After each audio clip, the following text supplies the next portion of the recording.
मुझे तो लगता है मैं हूँ।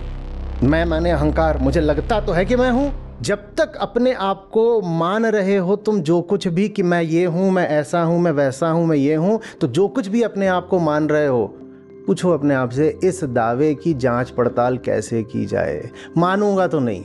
मैंने जैसे ही अपने आप को परसीव कर लिया कि मैं तो कुछ हो चुका हूं यार। ये इसलिए कहते हैं शायद एलीट क्लास के सवालों में आता है ये कि भैया मेरा पर्पस ऑफ लाइफ। इतनी ह्यूमिलिटी लगती है कि महाराज, गुरुजी, मैं अपने जीवन का उद्देश्य नहीं जानता, कृपया मुझे प्रकाशित करें।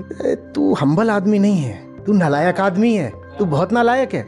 तू दिखाई ये रहा है कि जैसे तू नहीं जानता, लेकिन सही बात यह है कि तू किसी बात को लेकर एकदम अड़ा हुआ है और वहां तू कोई ह्यूमिलिटी दिखाने नहीं वाला। वहां अगर गुरुजी ने बोल दिया किसके जीवन का उद्देश्य, जीव तो मिथ्या है, तो तुम गुरुजी से कहोगे ये फालतू की बात बहुत करते हैं, कुछ पर्पस वगैरह बताते हैं, ऊंचे काम करो, अच्छे काम करो, समाज में नाम कमाओ, नोबेल प्राइज पाओ, दुनिया में प्यार बांटो।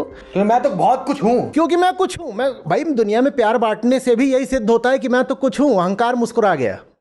वाह। तो जीवन का उद्देश्य पूछोगे तो वो यही है, जीव को जानना, ढूंढना कि ये जो कह रहा है कि मेरे जीवन का उद्देश्य क्या है, वो कहाँ छुपा बैठा है। खोजूं तो सही उसको, ये कौन है, ये कौन है, और उसको खोजो तो कहीं मिलता नहीं। बहुत इजी सवाल है ये, पर्पस ऑफ लाइफ पूछ लेना, और बहुत जो मेन सवाल है उससे बच के निकल जाना। ये सवाल जो है साजिश है, ताकि असली सवाल छुपा रह जाए। वाह, जैसा आपने इस पे बहुत माशाल्लाह बहुत खूबसूरत ढंग से समझाया कि मेन सवाल जो है वो पर्पस ऑफ लाइफ का नहीं है, वो हु एम आई का आ जाएगा।